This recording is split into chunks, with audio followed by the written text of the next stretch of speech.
Agora tá. Então, o que acontece? Eu acho que eu já perdi o fio da meada, eu também não sei nem para onde eu ia agora. Mas vamos voltar então, 1 Timóteo capítulo 2, verso 13 e 14. Lê só para a gente, né? Que eu vou falando. 1 Timóteo capítulo 2, verso 13 e 14. Que eu vou falando e citando, eu disse, você está escrito isso mesmo? Será que é assim? Ele não está dando uma viajada, né? É por isso que é bom vocês acompanharem, se puderem, tá? Porque primeiro foi formado Adão, e depois Eva.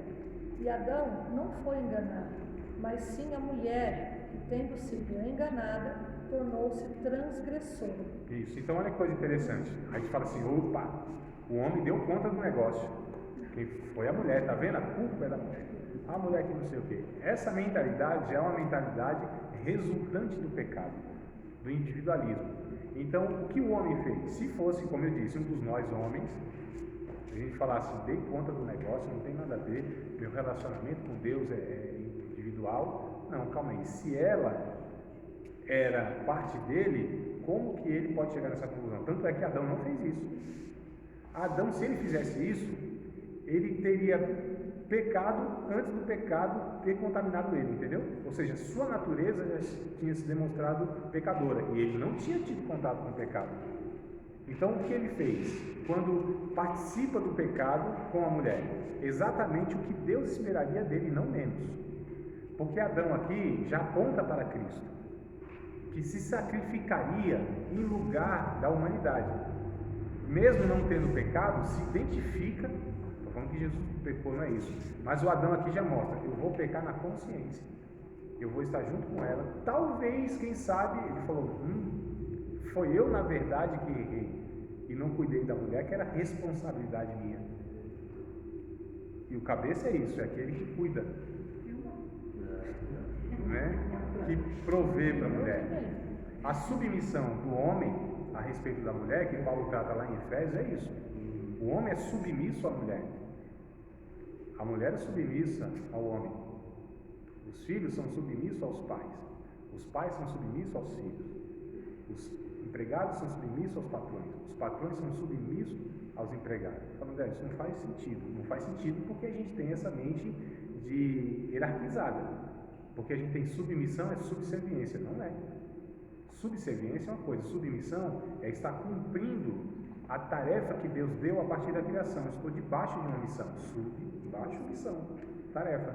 Qual é o meu papel como homem? Qual a minha submissão a respeito da minha esposa? O texto vai dizer, amá-la, protegê-la, guiá-la, prover para ela, como Cristo fez com a igreja, né? E a submissão da mulher em relação ao marido? Respeitá-lo, honrá-lo, reverenciá-lo, servi-lo, como a igreja faz com Cristo, a noiva com Cristo. Olha só.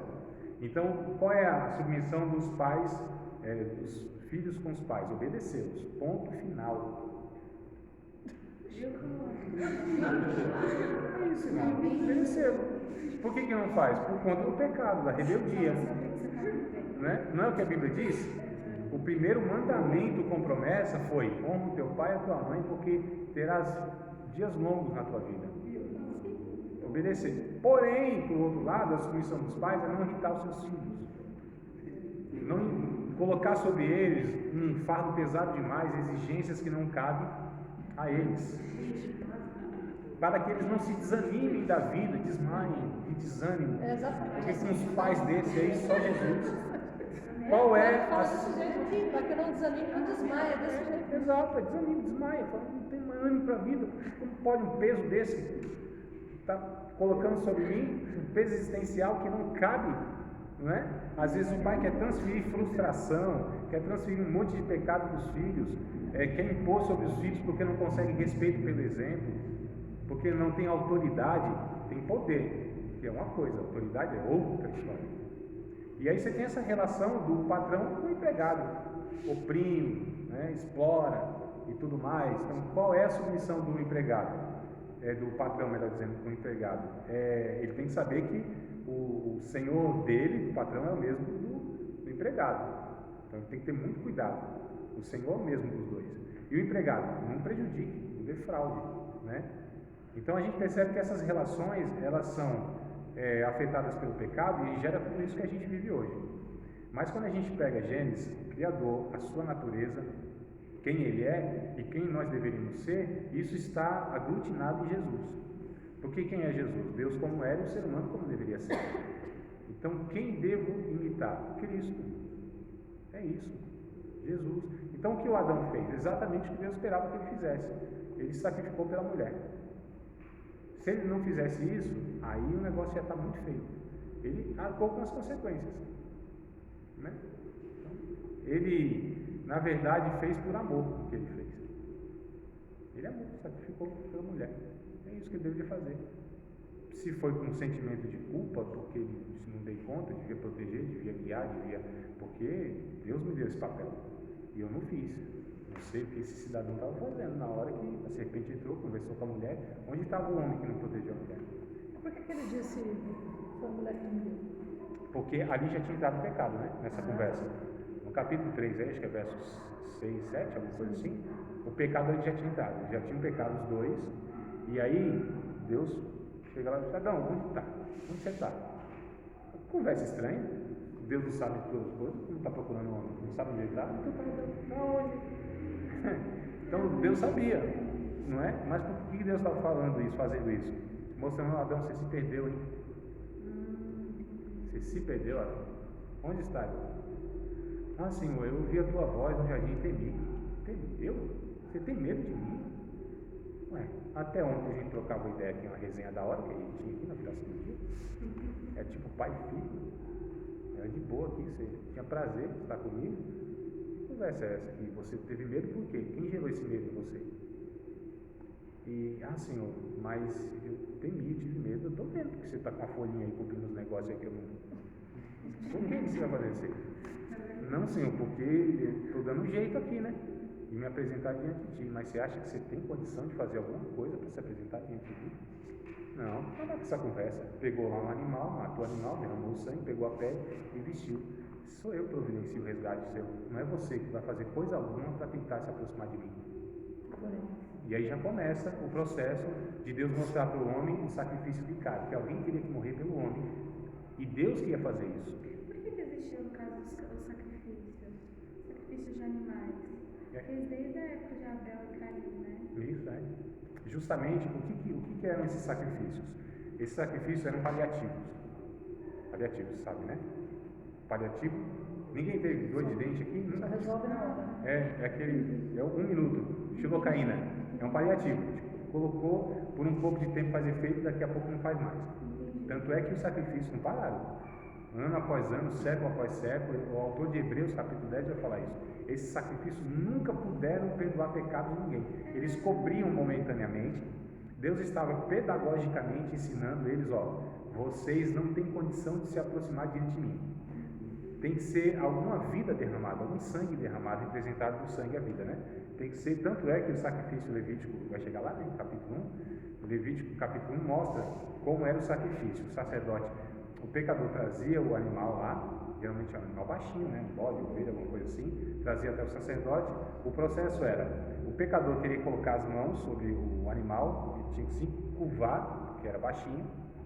O sacerdote degolava o animal. Nesse processo aqui, psicologicamente, pedagogicamente, Deus estava mostrando para o pecador: você tem que sentir a agonia da morte. Você tem que saber que o pecado gera isso. Ele tinha que permanecer com a mão lá no animal, vendo ele agonizando, sentindo ele agonizando, ouvindo ele agonizando. O sangue caía na terra, subia nas suas narinas. Ele sentia o cheiro de morte. Tinha que se inclinar, se humilhar. E tinha que alguém interceder por ele, que era o sacerdote. Todo esse processo é pedagógico. Como, por exemplo, criar algo da mente dele como um sofrimento para ele se arrepender verdadeiramente e não cometer outros atos. Sim, mas isso nunca funcionou, por quê? Mas seria a intenção. Sim, Deus foi ensinando, né? Pedagogicamente, Deus foi conduzindo essas criancinhas até Cristo, que é a maturidade. Mas assim, esses animais não tinha como substituir o ser humano. E o ser humano, se desse o seu sangue também, ele não ia valer de nada. Se ele fosse um mártir, ele não podia salvar a sua própria vida. Todo mundo não poderia salvar a própria vida. A lei, se alguém vivesse e observasse a lei, como diz Paulo lá em Romanos, a lei é justa, é boa e está tudo certinho na lei. O problema é que as pessoas não conseguem cumprir a lei, não conseguem agradar a Deus, não conseguem se justificar diante de Deus. Então, esses sacrifícios, a observação da lei, na verdade, é Deus mostrando: vocês não podem, não têm condição de se salvar. Eu vou enviar o meu filho para salvar vocês. Isso é a graça de Deus, né? Mas como que Deus manteve relacionamento com esse povo? Por causa do que a gente falou do sangue de Cristo, que na ótica da Trindade, na eternidade, já tinha sido resolvido entre eles. E Deus continuou se relacionando com o ser humano, apesar do ser humano. Não por causa do ser humano. É isso que eu falei. A presunção do acerto foi o que foi afastando a humanidade, Israel, de Deus. E os crentes hoje não estão diferentes, achando que eles têm condição de agradar a Deus. Aí Paulo trabalha isso em Romanos, dizendo assim: tá bom, então já que ninguém pode agradar a Deus, ninguém pode fazer nada, então vamos pagandaia, vamos bagunçar tudo, vamos... Aí Paulo diz: não, de maneira nenhuma, de modo nenhum, né? Então a graça não é uma licenciosidade para viver de qualquer maneira. A graça nos constrange, porque se tem um meio que Deus quer reger a nossa vida, por qual meio? Não é pelo seu poder, porque isso seria muito fácil, inclusive, mas não seria relacional. Não seria relacional. Então, por que Deus deixou aquela árvore lá para o homem se desmantelar? Por que Deus deu oportunidade do homem decidir as coisas, não fez logo programado um robozinho assim, que era só um comando? Por quê? Porque Deus decidiu criar seres que tivessem relação com Ele. E a relação não seria em relação de medo, não seria em relação hierarquizada, mas seria uma relação de amor. Eu acho que eu já contei outras vezes, né? Mas poucos irmãos estavam quando eu contei nas aulas. Uma ilustração que eu gosto bastante, que eu acho que essa ilustração ela ilustra. Ela... Então, assim, teve um príncipe que ele saiu do seu palácio e se disfarçou, né? Essas vestes reais se disfarçou e tal. Foi dar uma volta lá no reino dele, nos campos e tal. Olhou lá, viu uma camponesa, disse: eita, camponesa bonita. Voltou para o palácio, pai do rei, né? Eu quero casar com aquela camponesa das terras tal e tal. O pai disse: tá bom. Mandou o servo dele lá, foi lá, disse o pai da menina, disse: o príncipe quer casar com a tua filha. Nossa, vamos entrar com a linhagem real, da família real, tá a nossa filha em casamento, glória a Deus. Aí casaram, aquela pompa toda, aquele negócio todo e tal, príncipe, princesa. Certo tempo depois, a princesa cabisbaixa, triste, assim, num canto do palácio. O príncipe olhou assim e disse: o que foi, minha princesa? Por que está tão triste assim? Ela disse: porque eu não te amo. Como você não me ama? Eu sou um mau marido com você? Eu não te dou até metade do reino? Não te dou amor, não te trato bem? Eu falei: sim, mas eu não te amo. Você casou comigo, não tive opção. Fui dado em casamento. Ele falou assim: mas o que eu faço para que você me ame? Ela disse assim: me deixe embora. Eu disse: mas eu corro risco se você não voltar. Ela disse: é verdade, mas se eu voltar vai ser por amor.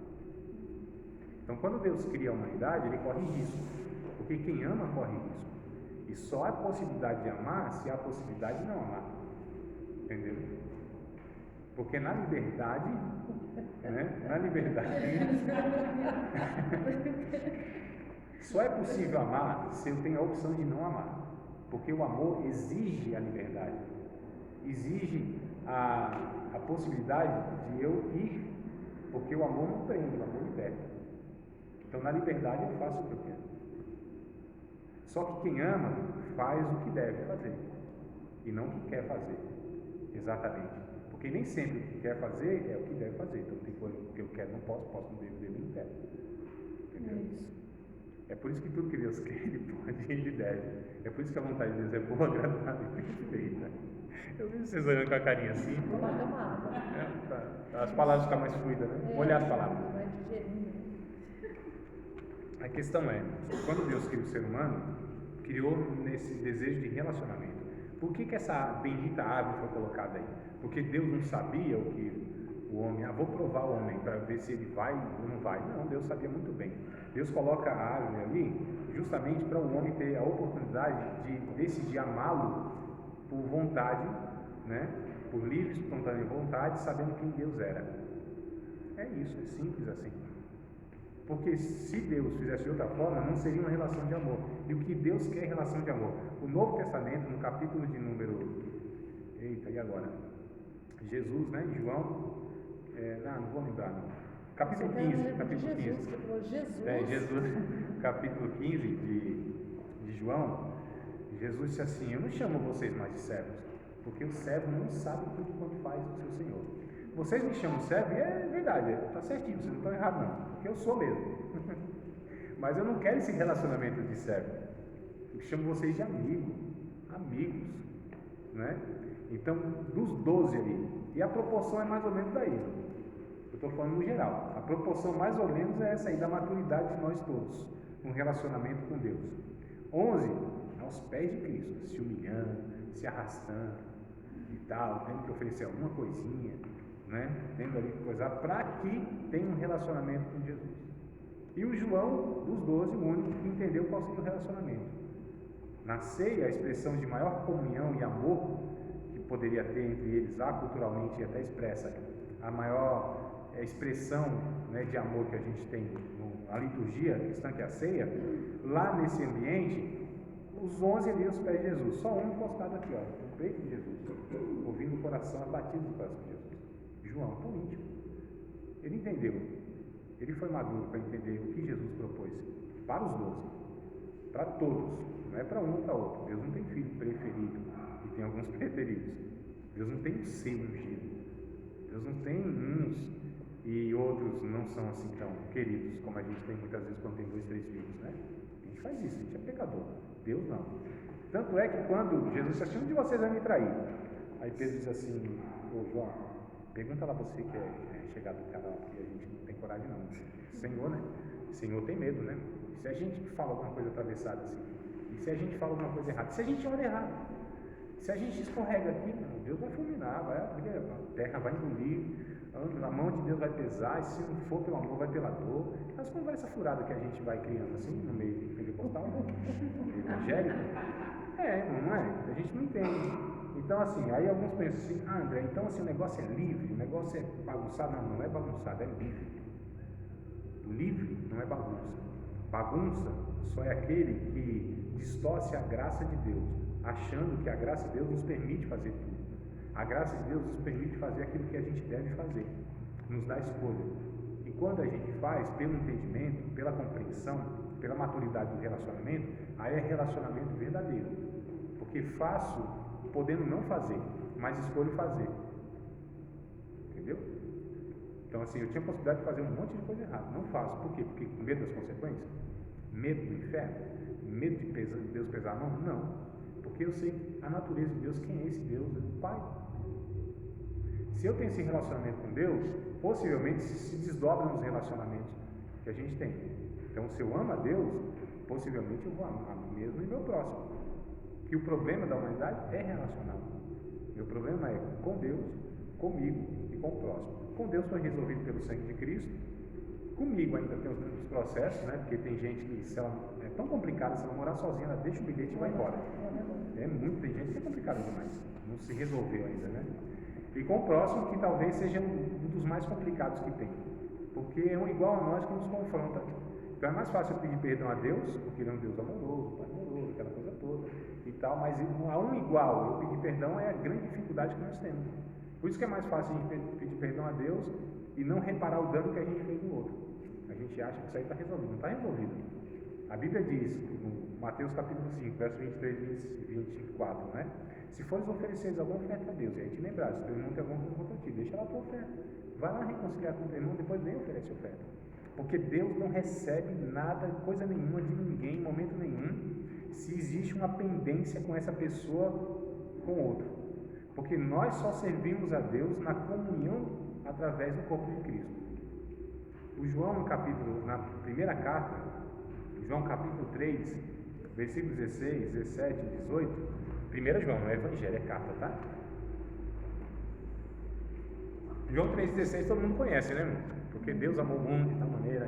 1 João 3,16, que é o desafio absurdo, né? João vai dizer o seguinte: que nós devemos dar vida pelos nossos irmãos. Tem gente querendo matar o irmão, né? 1 João 3,16, 17 e também 18. Então, nós devemos dar vida pelos nossos irmãos. 1 João, capítulo 3, versos 16, 17 e 18. Nisto conhecemos o que é o amor. Jesus Cristo deu a vida por nós e devemos dar a nossa vida por nossos irmãos. Isso, 17 e 18. Se alguém tiver recurso material e vendo o seu irmão em necessidade, não se compadecer dele, como pode permanecer nele o amor de Deus? Amados, não amemos somente de palavra, nem de boca, mas por obra, em verdade. O meu tá fininhos. Não amemos de palavra, nem de boca, mas em ação e em verdade. Exato. Assim saberemos que somos da verdade e tranquilizaremos o nosso coração diante dele. É isso aí. Então o que acontece? A gente entende na criação de Deus, tudo está aqui revelado no sentido de que Deus fez a proposta. A proposta aqui, ó, capítulo 1 e capítulo 2. O Criador, sua criação, a imagem de Deus criou, sua imagem e semelhança, o relacionamento é esse aqui. Então é isso. Aí, depois do capítulo 3, aí é só ladeira abaixo. Então a gente sempre tenta trabalhar, a gente labora em pecado, né? Vamos falar isso. A gente labora sempre em pecado. Quando Jesus foi indagado lá, por exemplo, a respeito do matrimônio, Senhor, a lei de Moisés assim, assim, assado. Então, mas eles estavam pegando o parâmetro errado, que é a lei de Moisés, que Deus já estava trabalhando na limitação do homem, ali cercando, tolerando algumas coisas. Nunca foi vontade de Deus, poligamia, divórcio, a questão do machismo feminino, enfim, escravidão. Tudo isso está ali, Deus tentando amenizar esses impactos nas suas leis, né, em relação aos povos pagãos em volta, era muito mais justo, mas ainda não era vontade de Deus. Então, quando os religiosos tentavam pegar Jesus em alguma questão, sempre citava a lei de Moisés, não sei o que, e Jesus, sabe para onde ele ia? Vocês não ouviram lá que Deus fez lá no começo da criação? Né? Então, o parâmetro é lá no começo da criação, o que Deus fez, homem e mulher, Deus fez lá. Vocês ouviram o que os antigos disseram? Então, assim, olho por olho, dente por dente. Então, se fosse viver assim, imagine, ia acabar todo mundo cego e banguela. Né? Olho por olho, dente por dente, eu porém vos digo. Vocês não ouviram o que os antigos disseram? Que aquele que fizer tal coisa, eu porém vos digo. Então, Jesus veio ressignificando tudo aquilo que foi construído ao longo do tempo, sempre levando as pessoas lá na criação. Ele sendo, inclusive, o maior exemplo, um parâmetro.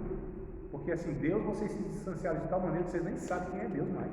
Vocês estão confundindo Deus com Baal, Deus com Astarote, Deus com bezerro de ouro, Deus com vocês mesmos. Vocês estão confundindo Deus com tudo. Então vocês nem sabem quem é Deus mais. Tanto é que vocês, quando vão falar de Deus para alguém, vocês não falam de Deus, vocês falam de vocês mesmos. E fazem um seguidor de vocês mesmos. E fazem filhos do inferno 2 vezes, pior do que vocês. E vocês nem entram no céu e fecham a porta do inferno, fecha a porta do céu e não deixa ninguém entrar. Ele estava falando dos líderes religiosos, sacerdotes, mestres da lei, sabe? Toda essa homens de Deus. E Jesus disse, ó, está tudo aí o que vocês construíram. Vocês acham que hoje tem alguma coisa semelhante? Ou é mera coincidência qualquer semelhança? Imagina. Então a gente precisa, irmão, voltar aqui e ver quem é o Criador, quem é o nosso Criador, qual é a proposta dele. O primeiro casal expressa isso, não deram conta, mas eles apontam para Jesus, né? 3 e 15 de Gênesis, e a gente vê lá a proposta de Deus, e a gente vai lá para Jesus, dá esse salto. É lógico que precisa estudar toda a história, é muito importante isso, fundamental isso, inclusive para a gente desanimar ao máximo. Estudar o Antigo Testamento tem que estar desanimado, tem que se desanimar, tem que chegar à conclusão, miserável homem que eu sou. Né? É bom o Antigo Testamento porque mostra isso, ó, todo mundo miserável, desgraçado, acaba com todo mundo, porque tá vendo, se a gente não é, a gente olha para Davi, esse rapaz Davi, caramba, era tão, mesmo assim, esse pecador, né? Rapaz, mas eu queria ser igual a Elias, para ficar todo fogo assim, falar e Deus, né? Poder, quem não quer poder? Então, Elias tinha, mas aí Elias foi para a caverna, aquela coisa toda. Eu queria ser igual Moisésão. Moisésão, o cara, da hora, né? Não? Tipo, Moisés, o maior vulto do Antigo Testamento, o legislador, cara fantástico. Nossa. Mas o cara também meio descontrolou uma hora, matou o outro. Não, mas eu queria ser um tipo assim. Quem que vocês queriam ser assim? Pensar em ser alguém do Antigo Testamento? Não, nem. No Antigo Testamento, alguém assim. Tá do Novo, né? O Novo é mais sofisticado. Paulão. Cara, rapaz, um dos sábios, assim, do mundo. Ele era um dos filósofos que tinha, né? Da sua época. Cara, extraordinário. O cara, humanamente falando, poucos eram tão preparados quanto Paulo. Pau a pau com Sócrates, Aristóteles. Não tinha muita diferença, não. Se duvidar, até mais ele tinha. Isso está escrito na Bíblia. Mostra isso aí.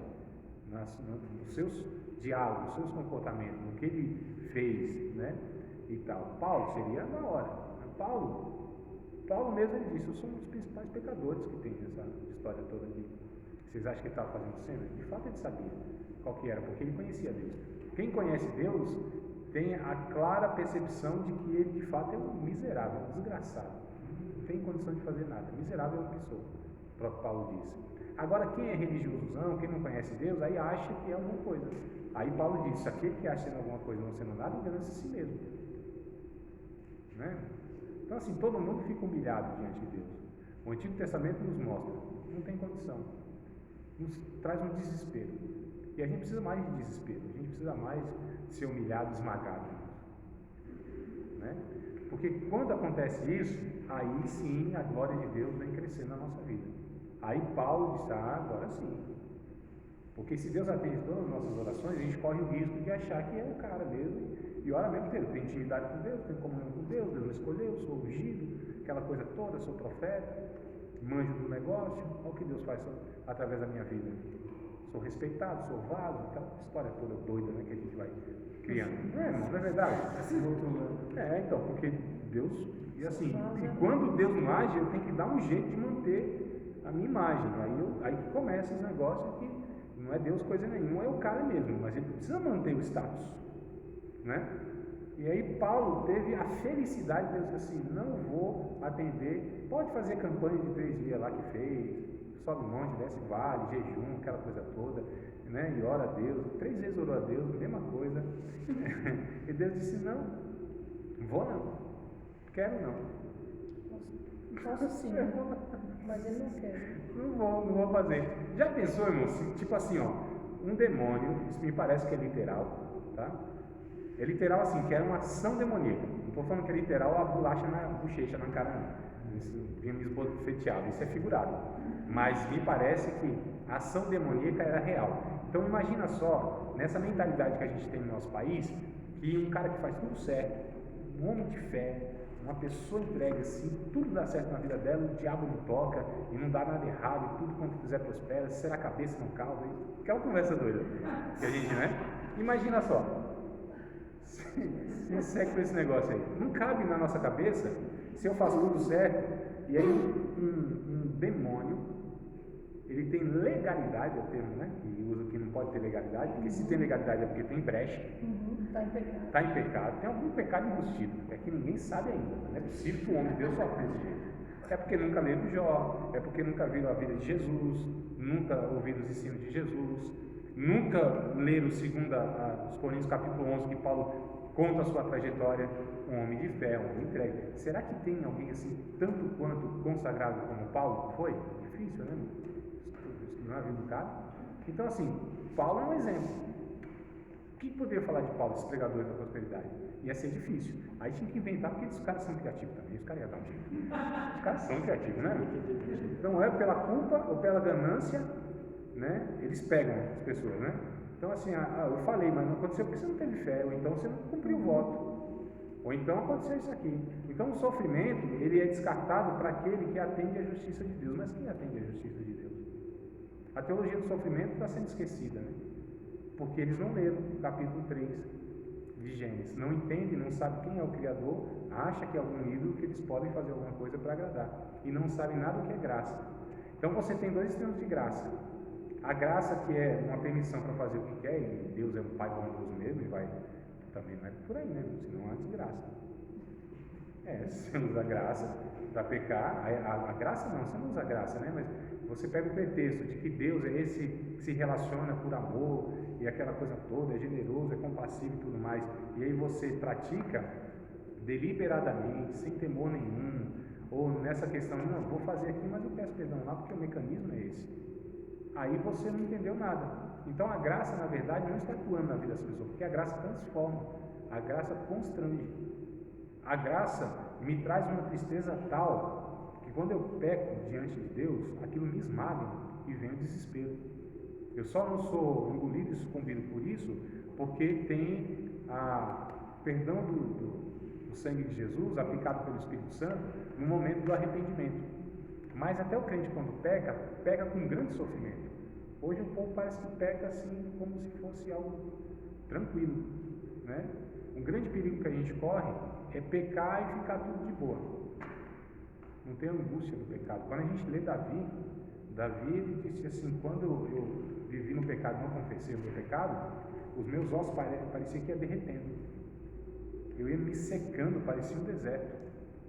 Parece que a mão de Deus me pesava, eu não dormia, 1 ano sem dormir direito. Angústia.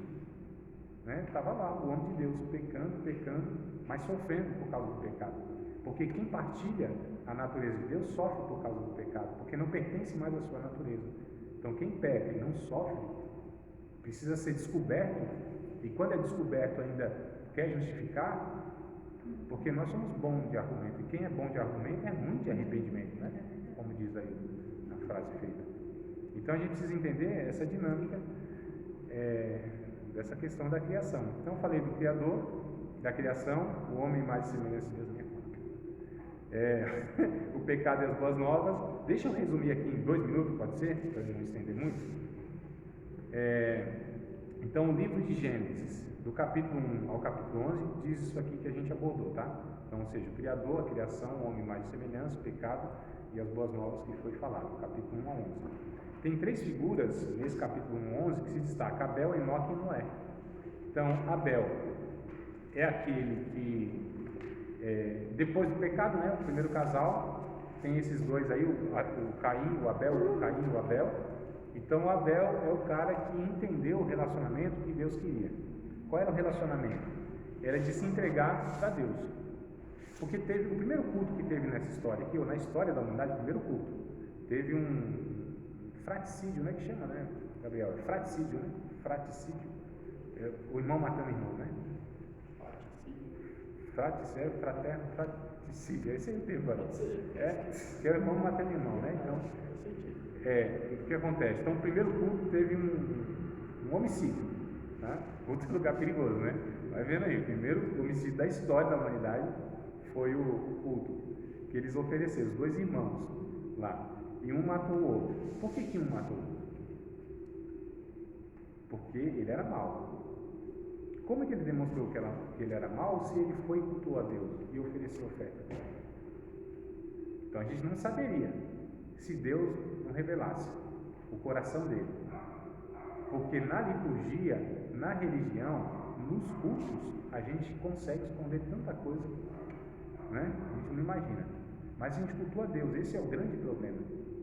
Porque quando a gente vai diante de Deus, a gente está nu. Deus olha todo mundo nu. A questão é também estética, também roupa não quer dizer nada. Deus vê nuzão, mas Deus vê muito mais do que o corpo nu. Vê a alma nu, né? Todas as coisas estão nuas e patentes diante de Deus. E aí quando o Abel vai oferecer oferta a Deus, Deus recebe Abel e sua oferta, o texto diz. Quando Caim vai oferecer a sua oferta, Deus rejeita Caim e a sua oferta. O texto diz isso nessa sequência, né? Então Deus não tinha como aceitar a oferta de Caim, senão o aceitou. Porque ele podia dar dízimo, podia pregar, podia cantar, repleplé, podia ser replepístico até o máximo, assim, podia ser assim, tocha pura, podia dar a sua vida em obra missionária, poderia ter todas as ciências possíveis como Salomão teve, poderia ter fé de operar coisas extraordinárias de um monte passar para o outro lado, poderia falar as línguas dos anjos e dos homens, poderia ser usado por Deus através dos dons espirituais, poderia fazer tudo isso. E Deus disse assim: não conheço você, maldito, que pratica iniquidade, apartai de mim. Fez tudo em nome de Jesus, expulsou demônio. A Bíblia diz isso, é possível. Olha que perigo. É por isso que a religião ela entorpece, ela engana. É por isso que a gente precisa ter muito cuidado de achar que está num contexto seguro, né? É por isso que aí todos os dias a gente tem que falar: Senhor, se hoje o Senhor não me salvar e não me manter salvo, eu tenho certeza que eu vou me perder antes que o dia acabe. Todos os dias a gente precisa ter essa análise, essa introspecção, todos os dias, porque a gente é esse perdido eternamente, no sentido que a gente não dá conta de um segundo sem Deus, né? Bem-aventurado quem é? É o pobre de espírito, né? Não tem nada a ver de pobre financeiro. Jesus disse, bem-aventurado é o pobre. Quem é o pobre aí nesse texto de Mateus capítulo 5? É o falido espiritualmente, aquele que reconhece, eu quebrei no banco da minha vida, não consigo fazer absolutamente coisa nenhuma, se não for resgatado pelo precioso sangue de Cristo. Se o Espírito Santo todos os dias, todos os momentos, não me chamar para a realidade. Então o que acontece? Abel foi um que se destacou porque ele entendeu, eu estou me entregando a Deus. Como Davi entendeu isso depois, Senhor, eu não dou nada para o Senhor, eu só estou devolvendo aquilo que das tuas mãos eu recebi. O que a gente tem para dar para Deus? Eu fico perguntando, né? Senhor, eu renunciei minha vida para te servir. Eu pergunto, que vida que a gente tinha antes de Jesus? Umas conversas fiadas, né? Senhor, eu deixei tudo. Tudo o que a gente tinha se não tinha Cristo? Profissão? Dinheiro? O que era que a gente tinha? Tipo que a gente fala assim, Senhor, tá vendo? Que eu estou renunciando aqui por tua causa? Coisa de doido, né? Renunciando aqui. Paulo, ele diz, eu tinha pedigree espiritual, né?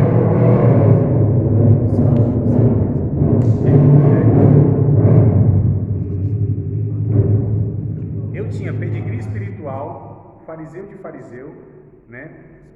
Circuncidado ao 8º dia, da tribo de Benjamim, zeloso na sua geração, ele excedia em zelo, mas Paulo era um cara sincero, verdadeiro, que era assim, era sinceramente errado, né? Sinceramente enganado, sinceramente equivocado, mas ele era sincero. Então, se tudo isso eu reputei como esterco, vamos dizer outra palavrinha porque está gravando, entendeu? Reputei isso por esterco, fezes, aquilo que o gato esconde na terra. Reputei isso, para mim era isso, porque Cristo sim é alguma coisa, e eu não dei nada, eu não renunciei nada, pelo contrário, foi Jesus que renunciou à sua glória, foi Jesus que se entregou por mim, né? Não, mas você não sabe a minha história. Que história? Como que a gente chega nessa conclusão que a gente tinha alguma coisa que Deus não nos deu? Fala para mim. Então a gente precisa entender aqui essa dinâmica. Então Abel é esse cara que entendeu, então ele se entregou a Deus. Enoque é um cara que andou com Deus, ele andou com Deus. Deus não andou com Enoque, senão Deus ia para a perdição, né? Já pensou? Deus anda comigo, né? Ele vai cair no abismo, porque eu vou para o abismo, não tem jeito. Então é Deus que vai na frente, eu vou seguindo. Então é Deus que está fazendo as coisas, e eu vou só identificando para onde Ele está indo e eu vou junto. E a oração, inclusive, serve para isso, para a gente enxergar Deus fazendo as coisas e eu vou junto, não é? A gente fala que essa ideia que a gente começou, a oração, se eu não oro, né, as coisas não acontecem. Jesus disse lá em João capítulo, não lembro mais, mas está em João, eu esqueci, né? Ele disse, capítulo 5, acho que é verso 17, disse, meu pai trabalha até agora e eu também, a gente está trabalhando há muito tempo, antes que a gente chegasse na história, Deus já estava trabalhando. Fala, mas calma aí, Deus não trabalha mediante a oração? Claro que não. Se Deus trabalhasse mediante apenas a oração, o reino dele estava falido, porque a primeira oração que foi ouvida foi aquela que não foi feita, que foi do tal do Abel, que morreu, e onde Deus perguntou, cadê o teu irmão? Que eu sou cuidador do meu irmão? Não, eu ouvi uma oração. Quem fez a oração? Eu não fiz, ele muito menos está morto. Quem fez a oração? Eu ouvi a oração, porque o sangue do teu irmão clama desde a terra, antes que alguém orasse eu estava atento, muito antes. E quando eu oro e o negócio aconteceu, é porque a gente identificou Deus fazendo alguma coisa, o Espírito Santo encontrou lugar no nosso coração, gerou algum desejo, alguma disposição, a gente falou alguma besteira, alguma coisa boba, o Espírito Santo ainda traduziu o negócio certinho lá no céu, porque daqui saiu meio torto, mas só a disposição que a gente teve de falar alguma coisa, ainda que foi tudo errado, porque ninguém sabe orar como convém, a Bíblia diz, né? Eu disse assim, ora de qualquer jeito, de qualquer jeito. Lógico que eu estou brincando, estou exagerando, né? A gente precisa gerar fruto, né? No entendimento e tal, ser exercitado isso aí. Mas eu digo assim, essa presunção de eu orei certo, eu estou no centro da vontade de Deus. Se isso acontece de alguma maneira, eu pessoalmente, vocês podem discordar, tem direito de discordar, eu pessoalmente eu acredito que foi porque o Espírito Santo conseguiu, com toda a dificuldade que a gente vai construindo, né, as barreiras, aquela coisa toda, ele conseguiu alcançar o meu coração, e aí eu fiz alguma coisa, falei alguma coisa, senti alguma coisa, pensei alguma coisa, mas porque o Espírito Santo que operou tudo, e ele opera tudo em todos, tanto querer quanto efetuar, a Bíblia diz. Então, Enoque andou com Deus, Noé foi um cara também que Deus usou aí, ele mais 7 pessoas salvou, senão Noé é o cara, então por isso que Deus escolheu ele, porque está escrito lá, né? Noé achou graça aos olhos de Deus, a tradução também é ruim, né? Os olhos graciosos de Deus encontraram Noé. Essa é a versão melhor que tem dos originais. Tanto é que depois que esse cabra, porque Deus assim, deu um reboot, um reset, assim, zerou, só deixou 8 lá, disse agora vamos recomeçar o negócio, né? Vamos reprogramar. Aí o Noézão, quando sai, chapa o povo, aquela desgrameira toda, divide as nações, é uma bagunça só, não é isso, não está escrito? Quer dizer, não é exatamente assim, né? Mas vocês estão entendendo a ideia é essa. E aí fala aí, ó, o que deu? Aí vem o capítulo 6, mostrando que o negócio estava ruim. Aí Deus pega Noé, recomeça de novo, e ó, deu tudo errado de novo. E se 200.000 vezes Deus fizesse esse processo de recomeçar, ia dar ruim, porque a matriz é ruim, o sangue é ruim, a natureza é ruim, tudo é ruim. Só em Jesus que o negócio funcionou e a recriação. E mesmo assim a gente está numa sofreguidão da bexiga, né, para entender esse negócio. Mas mesmo assim Deus está nos salvando, eu acredito nisso. Então, assim, o capítulo 11 é isso. Do capítulo 12 ao 50, que aí encerra o livro, capítulo 50, vai contar sobre a fé e os seus heróis. Agora esses heróis aqui são um pior do que o outro. Abraão, que a gente chama do pai da fé, duvidou, mentiu, acaba também, né, fala do capítulo 12 a 23. O Isaac também parece que vacilou lá nos negócios lá, que também não deu certo. Capítulo 24 a 26, conta a história dele. Jacó, não precisa nem falar, né? Jacó era um 7 anos de Jeová, assim, terrível, né? Isso não me enrolar. Jacó não era fácil, não. Meu Deus do céu. Muito parecido com a gente. Então, capítulo 27 a 36 conta a história dele, né? Irmão, esses homens, eles são arquétipos. O que isso quer dizer? Eles representam todos nós. Todos nós estamos neles. Pode ter certeza. Cada um desses caras aqui é uma parte de nós. Ou nós somos uma parte deles, sei lá. É tudo a mesma coisa, tudo farinha no mesmo saco. Não tem nenhum que faz o bem. Não tem ninguém bom. Não existe, o ser humano não é bom. Eu até falei na semana passada que a história deles está aí descrita, inclusive, para nós aprendermos com os erros deles, né? Romanos 15:4 está escrito isso aí, né? As coisas que antes foi escrito no nosso ensino. Né? Aos Coríntios capítulo 10, está escrito lá. Vocês acham que essas coisas estão escritas aqui é porque Deus queria deixar registrado algum sucesso dele? Não, é para que a gente não cometa os mesmos erros. Olhe para o caminho que esses caras andaram, aprenda com os erros e não erre, porque não é preciso errar para aprender, é melhor aprender para não errar, que é o que a gente está tentando fazer aqui. Eu acho muito melhor. Preciso sofrer na pele, preciso errar. Tem aqui, irmão, sobejos, exemplos. Então tem o Jacó, dispensa comentário, ruim pra caramba. José também a gente pensa que é um cara assim que foi mais ou menos, mas também lá teve algumas questões, né? Mas mesmo assim a gente fala, nossa. Então Abraão, Isaac, Jacó e José. Abraão foi o cara que Deus chamou. Por quê? Só Deus sabe. O cara na terra idólatra, né? Toda aquela questão, assim, eu vou fazer uma nação, família, aquela coisa toda, aceita, esse cara agora vai ser o cara, é nada. Apesar de Abraão, Deus chamou, apesar, não por causa, apesar dele. Pai da fé, mas vacilou lá, não teve fé e aquela coisa toda. Então Abraão, Deus chamou. Isaac, Deus guiou, o homem que Deus guiou.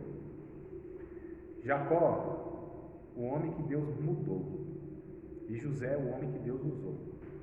Então esse é o resumo aí dessa segunda parte do livro de Gênesis. Vocês têm alguma pergunta fácil e rápida? Fácil e rápida, tem? Fica à vontade, Gabrielzinho. Alguma pergunta fácil e rápida? Talvez a pergunta seja difícil e demorada, por isso que é tontinho. Então faça.